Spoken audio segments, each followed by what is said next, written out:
Hello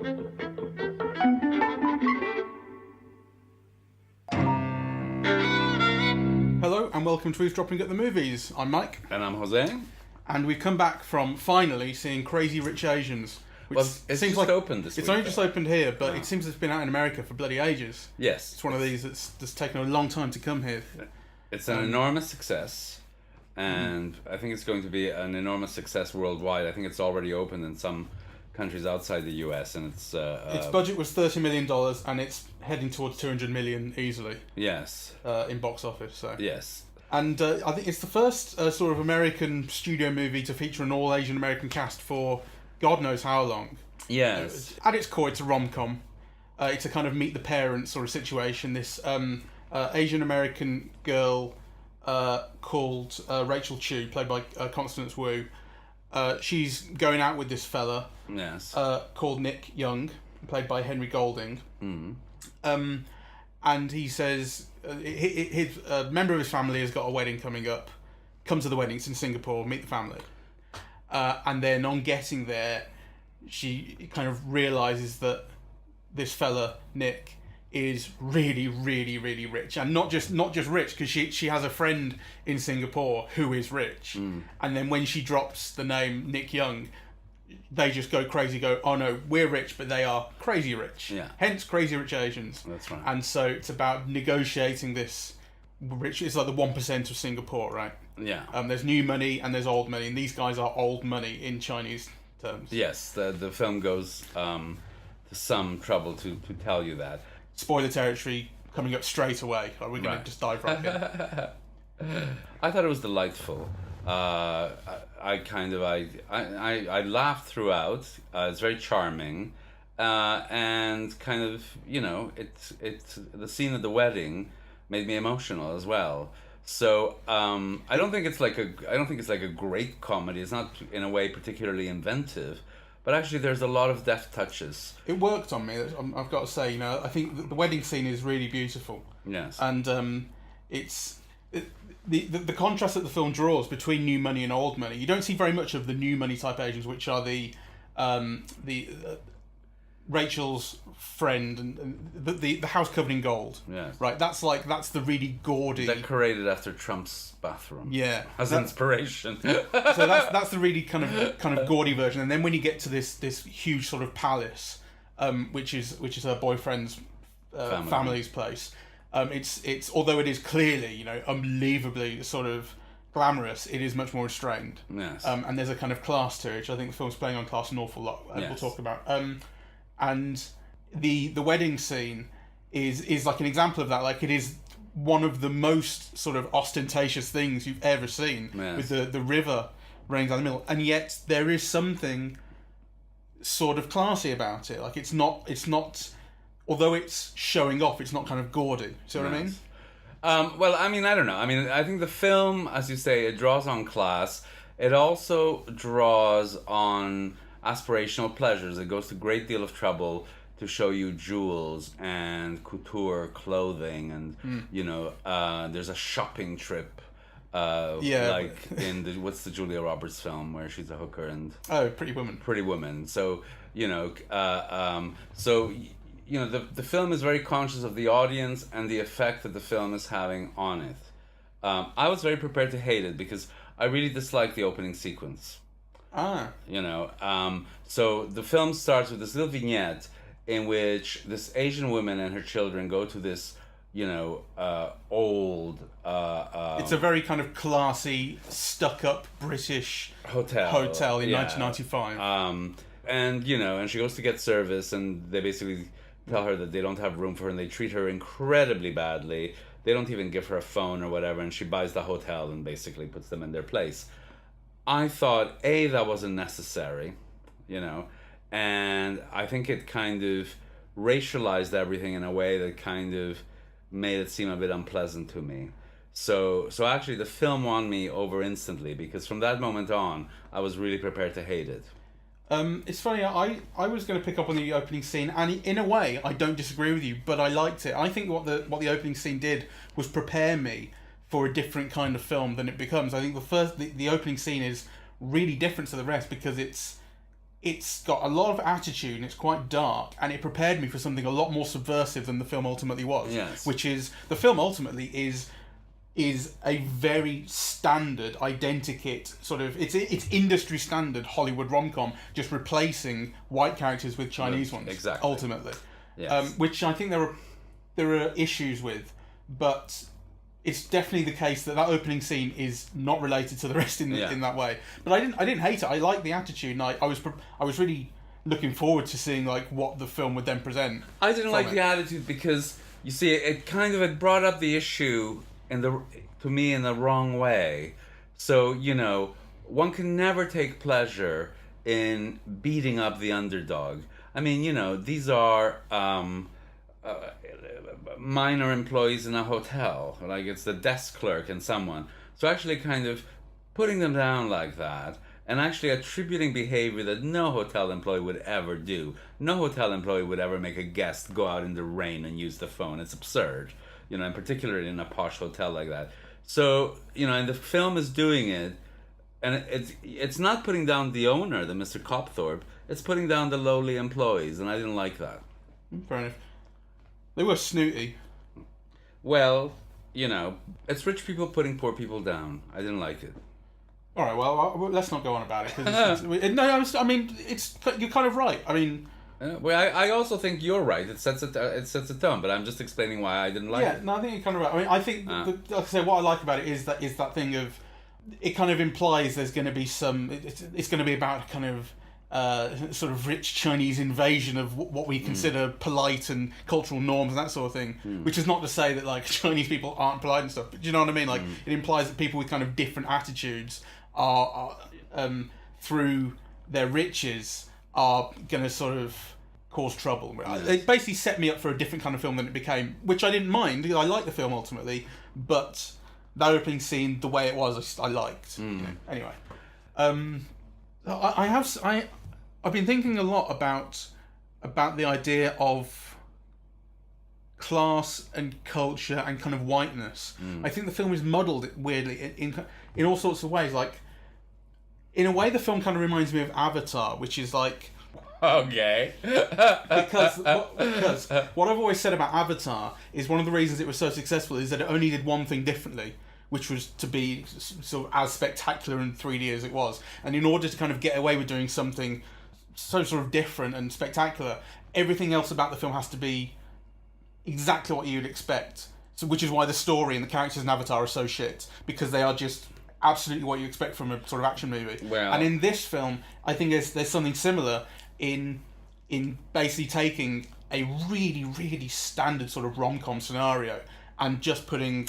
Yes, Asian American characters to it, as opposed to white people. I was thinking, just a few days ago, watching it on TV, I was watching A Monster-in-Law with Jane Fonda and Jennifer Lopez. I haven't seen it.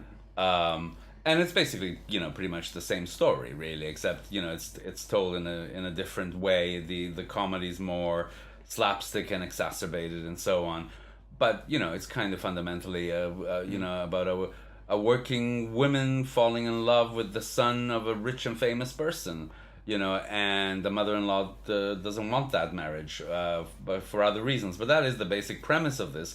Except I must say, when you say it's kind of, it's a bog standard, industry standard romantic comedy, I actually think it's better than that. I think this film handles the comedy more elegantly, than almost any recent romantic comedy I've seen. It's warmer towards its characters.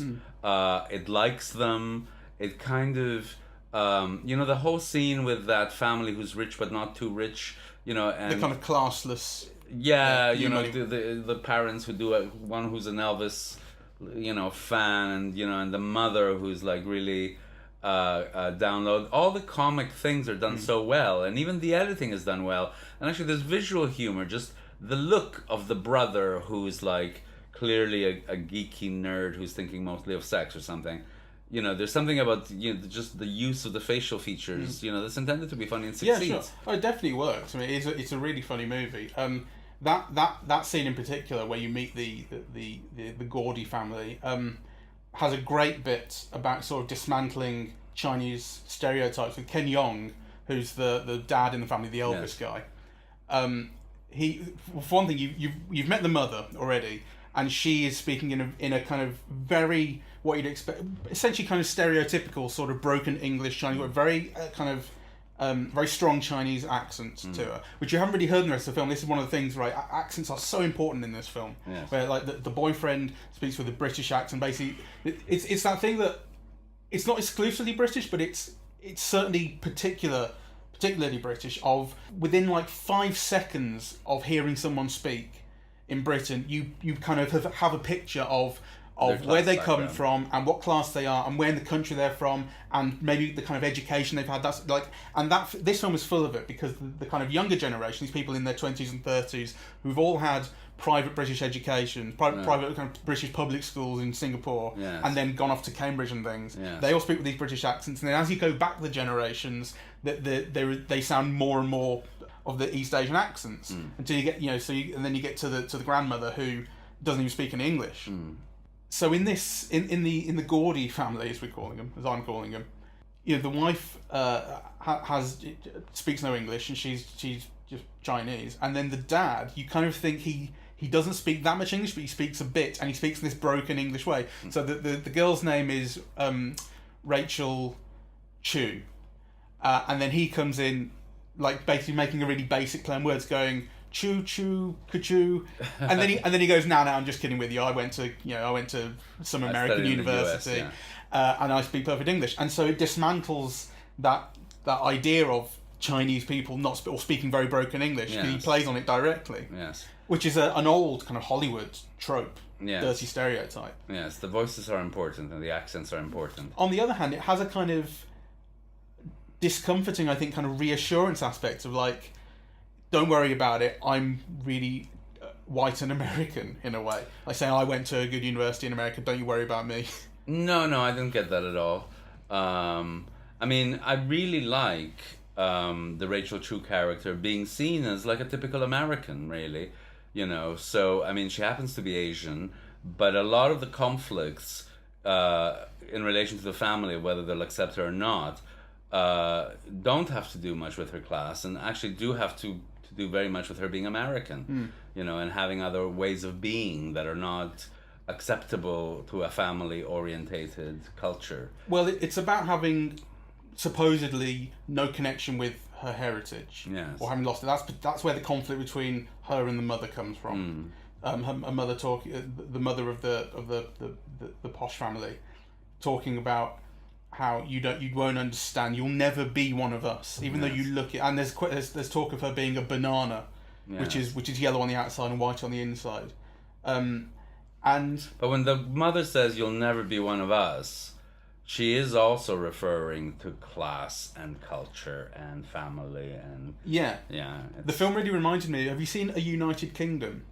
No. It was a film with Rosamund Pike. Let me just double check. It was Rosamund Pike and David Oyelowo. It's based on a true story. It's the woman who marries the...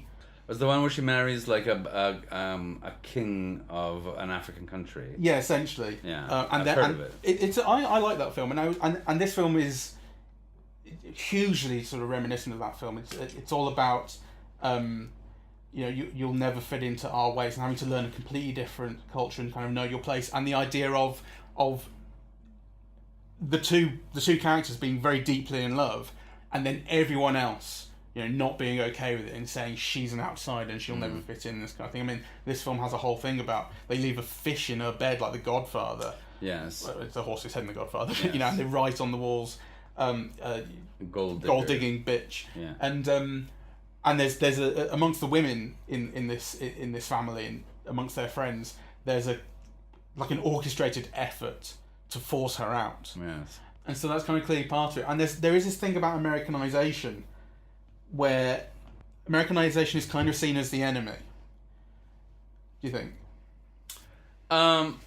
No, I mean, I think what the film does is actually it kind of, I think, performs an ideological operation where it actually reconciles America with the East, right? So basically what you have is like the reintegration of this American back into the bosom of a Chinese family in Singapore. So actually it has everything. It has the diasporic element, it has like it brings all these cultures together as one happy family. Kind of only through the kind of Nora Ephron happy ending that is plugged onto the end, which I think feels very different to the rest of the film. Well, I think it's built into the very structure, because there's the whole thing about the ring and the story about the mother's ring. The mother got her ring because she wasn't allowed to have her mother-in-law's ring because they didn't approve of her marriage. So actually, kind of then you have the engagement, which is clearly like a new ring that's bought, and then you have kind of at the end when she finally accepts, it's because it's the mother's ring that's been offered to her. So that signifies acceptance. So actually all those things are actually quite well knitted into the film, I think. It's kind of like a personal resolution to a cultural conflict, though. Like, this is why I say I think I found the film kind of muddled in a way, because on the one hand it speaks a lot about kind of Chinese identity and heritage and having lost that when you've moved away, and how Rachel is not really Chinese. She looks Chinese, but she's not really. She won't ever really understand it. And she's kind of lost that part of herself. Well, her mother tells her that. She says, "You speak Chinese, but in your head and in your heart, you're not. Yeah, you're American." It feels like, although the film is talking about kind of specificity of Chinese identity a lot, because the story and the character roles and the functions are all Hollywood cinema, they're all American, like, the film doesn't feel Chinese in a way. It's an American film. So, but I think what's interesting, I want to go back to this idea of like a Chinese diaspora, because the film goes to great trouble to show us. So, when you're being shown the relatives of the family that she's going into, one of them is making a movie in Taiwan, the other one is doing business in Hong Kong, they live in Singapore, and the other relative is in Shanghai, right? So kind of, you have like all of these Chinese people from America, from China, from Hong Kong, from Singapore, from Taiwan, kind of all coming together at this wedding, which I think is a very interesting thing. The film is not set in Shanghai or Hong Kong it's set in Singapore, but with all of these people who are coming from elsewhere, and it's interesting that the film goes to that trouble of telling you that kind of these Chinese people are everywhere, right? It is a diasporic kind of culture. And actually even before that, when they tell you the Yang family is really one of the oldest families, is because they came from China in the 17th century, when and they traveled all this way to get here, when this was just a jungle or something, or just mud in a jungle or something. So this idea of movement, of being cross countries, of kind of is very much kind of part of what the film works with. There's something colonial about that line, which to me, the idea of moving here when it was all jungles, and also when you get to the outskirts of the kind of palatial home. The guards that greet them are South Asians wearing turbans. Yeah. Like there is actually, and then you get the idea that, which is reinforced throughout dialogue in the film, of the family being like royalty. Yes. And also having kind of upper class British accents. Yes. There is something sort of about these guys are. It's like a Wills and Kate type story. Where she's the outsider. Is she going to be accepted into their way? Which is again what reminded me of United Kingdom. That's very. I mean, that's quite openly about a royal family and about accepting someone who isn't a royal. And this, so obviously they are not royal in this, but they talk of royalty. And actually, when in the wedding scene, when Rachel kind of fights back against the mother, she goes and sits next to a genuine princess, right? That's there's a kind of, again, like a one-upmanship of, these guys are kind of royalty. Well, she's actually royalty, and going to sit next to her is a huge statement. Well, to me, kind of part of the film's faults really is that it is reeling with the 1% or the 0.001%, actually, just the very richest, like, billionaire, trillionaire class, and it's completely uncritical of them, right? And I think just the same way that when you look at the old nobility in Europe, kind of they were exempt from taxes, and they had kind of all these powers or these services. Well, actually, this class also can basically do anything it wants, really. And, you know, part of the reason why it can do everything it wants is because it is not bounded by, you know, geography and nation states. It can move its money and move along with its money, you know, across whole areas. And I thought the film was a bit too uncritical of that. It was just worshipful of, you know, the money and the houses and the dresses and the jewels, and, you know, and I love that kind of thing. It's hugely aspirational in that respect, and the ending of the film is a Cinderella thing, really. I mean, actually, it reminded me of Arthur as well. Uh-huh. You know, that idea of, you know, I'll leave everything, I'll leave my entire family and all my riches if it means I can have you, Yes. the lower class person who, you know, who I love. And then at the end of Arthur, there's that thing about, you know, well, I took the money, obviously. Yes. and this has a similar sort of thing where it's not exactly I took the money, but it's the mother accepting them, so they get everything in the end. And that's your happy you find ending. it weird that, you know, this film's idea of poor people is an NYU tenured professor of economics. So actually, you know, the servants are obviously a subspecies. Well, exactly. That's They're why- like that's why I think- cockroaches. That's where I think that kind of echo of colonialism comes in. But you're absolutely right. Like it's all relative, isn't it? Yeah, I mean you're right. And it's not critical of that at all, and that is something a little bit sort of.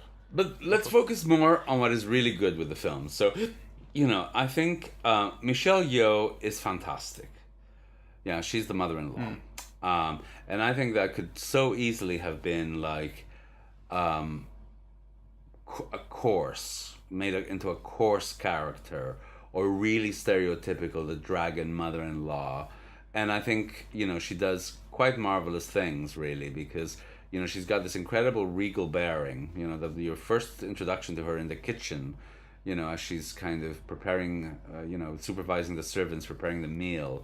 I mean, it's kind of something just to look at her, you know. And then I think she could so easily have been made into this evil witch, really. So I think she handles what could have been a really terrible role with great grace and elegance and feeling, actually. Yeah, I agree. I think some of the characterization is pretty good. I think that there's a very clear delineation in the film between characters that are meant to be dramatic and characters that are meant to be funny. Yes. The only one that I think comes close to crossing that line really is the best friend, the Awkwafina character. Yes. Because she has kind of in both camps. Everyone else is very they're either getting laughs or they're getting kind of movement. Yes. I did find her character a little bit uncomfortable. I think there's a kind of playing on blackness in her character that I disliked. Like she's like your kind of the funny black friend. You know what I mean? Yeah. Well, the film has those things, though. I didn't mind it. It also has the funny gay, you know, comic relief. But actually, the film is. On the other hand, they were really funny. And the film is sweet with those characters. I mean, you get the sense that, you know, these characters are made lovable. So on the one hand, they're both a stereotype and a cliche, and that's reductive. But actually, you know, the film is kind of in love with them as well. Yeah, kind of. Yeah, I guess the reason that I would pick up on the Awkwafina character as opposed to the gay cousin is that she's not black. That's the difference. Like whereas he can be gay. Like he can be a stereotype, and that's one thing. But being gay is not something that's exclusive to any ethnicity. I don't know. I mean, you just also see a lot of people that way. I mean, black culture, and particularly black rap culture, has influenced the way that young people behave everywhere. So, you know, I mean, and it's part of this problem. Is it, you know, are you stealing from it, or, you know, or is it just so influential that it's incorporated elsewhere? I really didn't have a problem with that. Fair enough. I mean, there's no more problem with that than somebody doing Elvis. Well, no. I mean, he's not doing Elvis. It's a joke that he's dressing up as Elvis. No, but he clearly loves Elvis, and he's behaving like that 50s rock and roll icon. I mean, you know. But that is a joke on him. Whereas with the Awkwafina character, it's not a joke on her that she's behaving the way she behaves. No, it's not a joke on her. The film is not making fun of her for being that way. Exactly, but it is making fun of the Ken Jeong character for behaving the way he does. You know, that is a joke that he behaves like that. Well, that's potentially all the more offensive if you want to be offended. What do you mean? Well, because he's making a joke out of the Elvis character, which is a borrowing from another culture. He's not making it. No, the joke is on him for dressing in a silly way. I mean, when he comes in with his hair like that and in kind of that Vegas outfit, the joke is on him. The point I'm trying to make is that when you have a cultural borrowing like that from a white dominant culture, nobody complains. And when you have it from kind of a black culture, it's recently become an issue.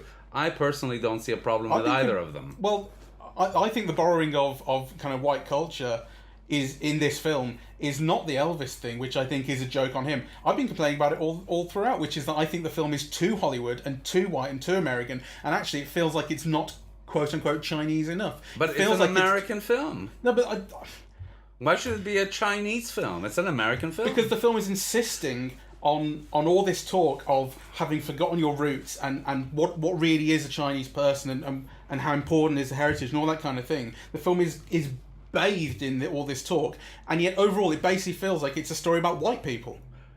Well, actually, I mean, I understand what you're saying, but I also disagree with it, because actually I think part of the charm of the film is that it is treating these people as any kind of person that you'd expect to see in a Hollywood film, and that's its triumph.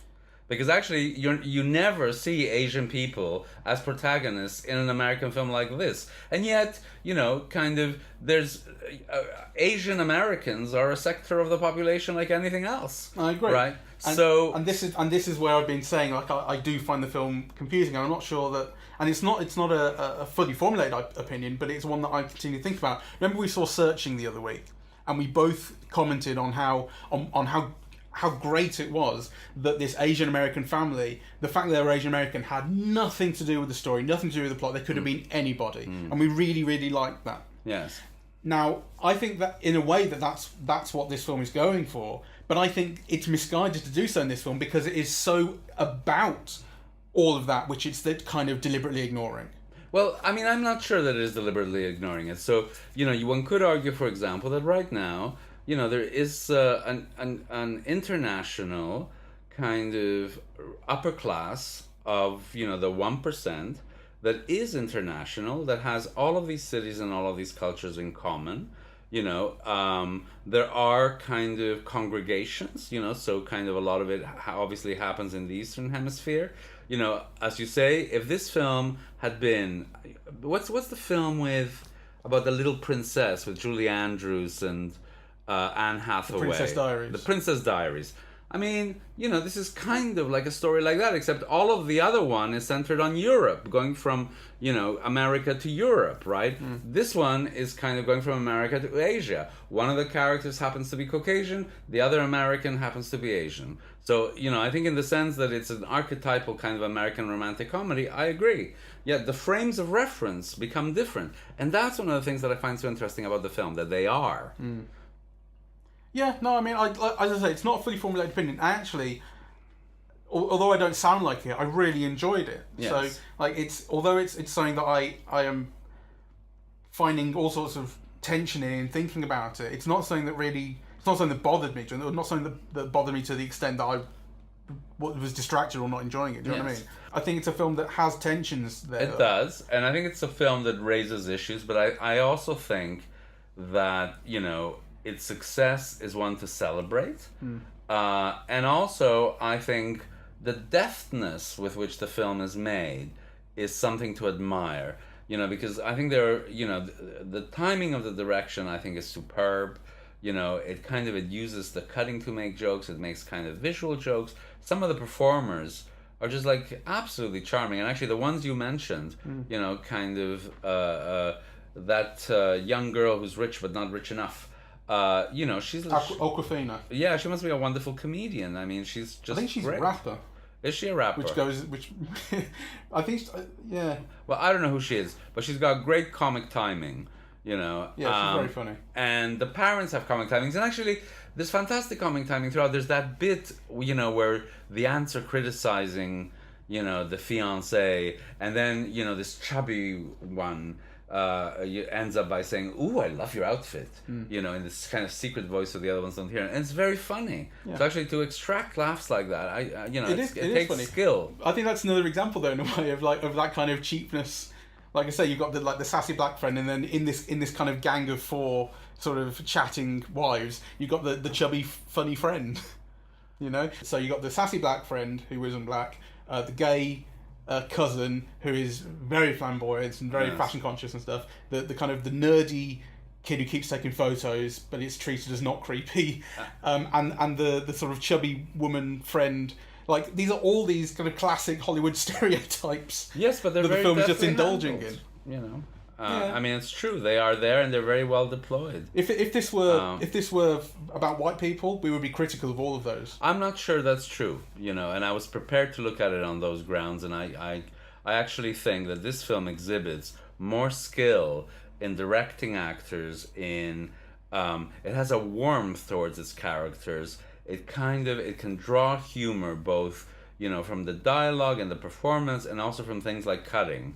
You know, which actually you've been one to point this out. Most American comedy sucks, and it sucks because all it does is improvise dialogue. And actually, if the joke isn't funny from someone's mouth, there's nothing else going on. And actually, I think this has a lot going on. And what I particularly appreciate is actually the warmth towards its characters. I think that's a really good point about the warmth towards. I mean, I'd agree with that entirely, and that warmth, I think, compensates for a lot.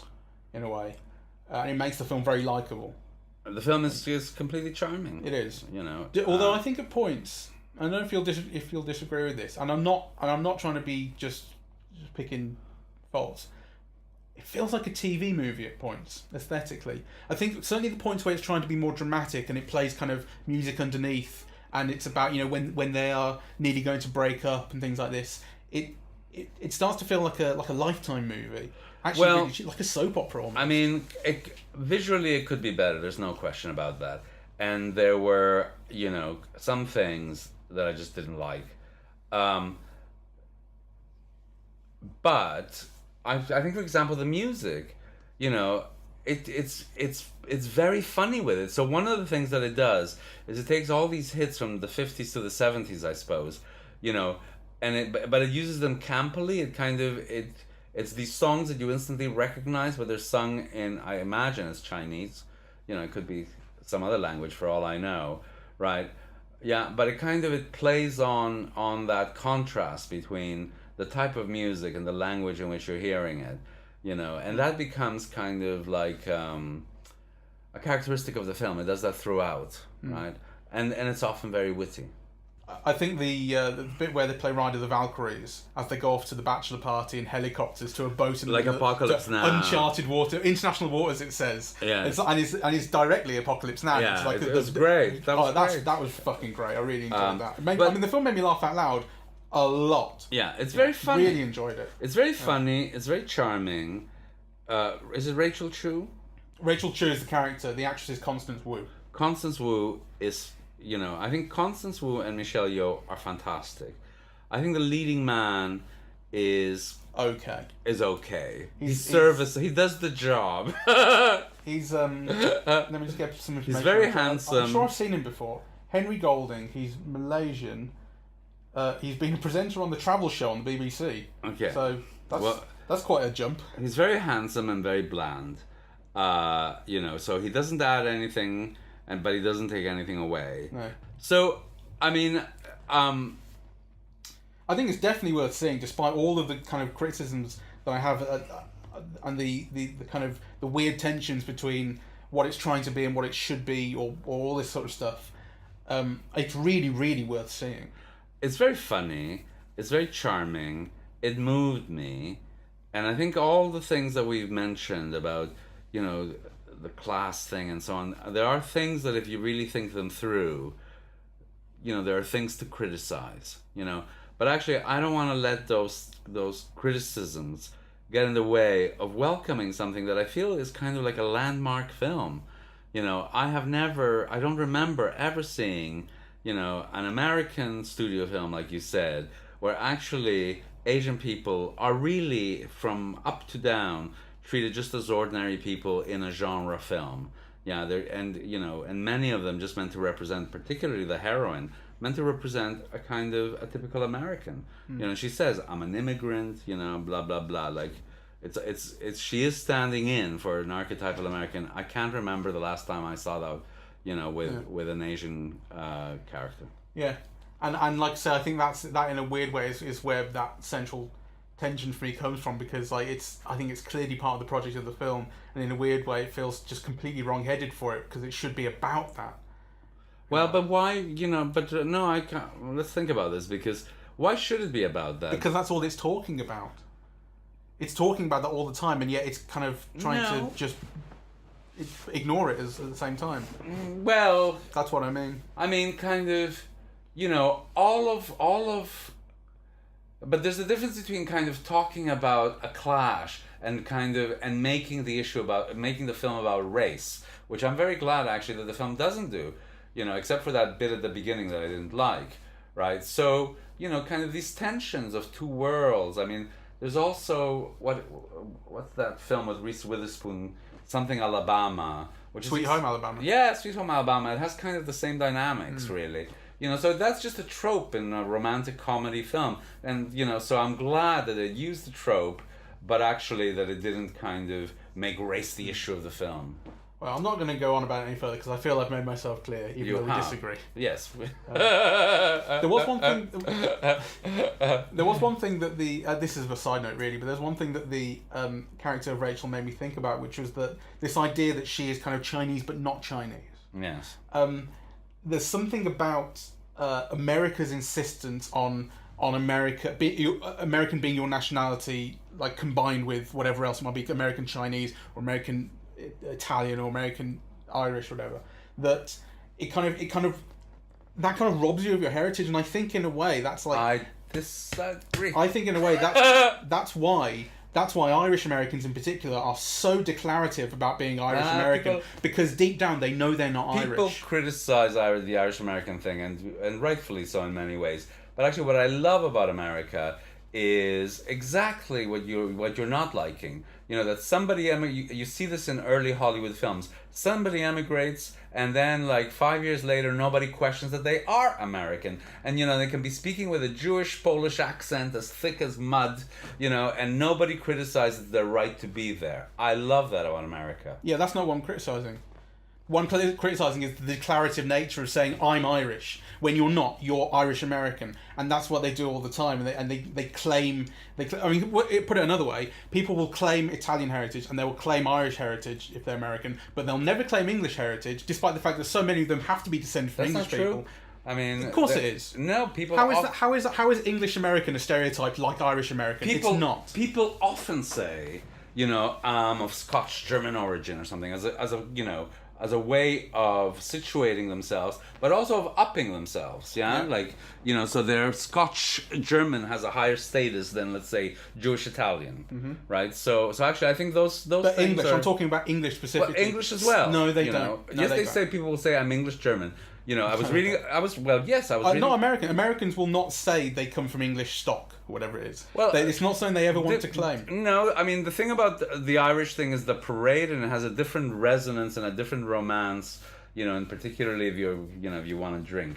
But actually, I think that thing of origin is kind of, and actually, it's not just been a psychological thing that you want to identify with this, because obviously it's a choice, right? Because as soon as you go back 2 generations, you have eight lines or more to go back through. So you're choosing which one to define you. Yep. I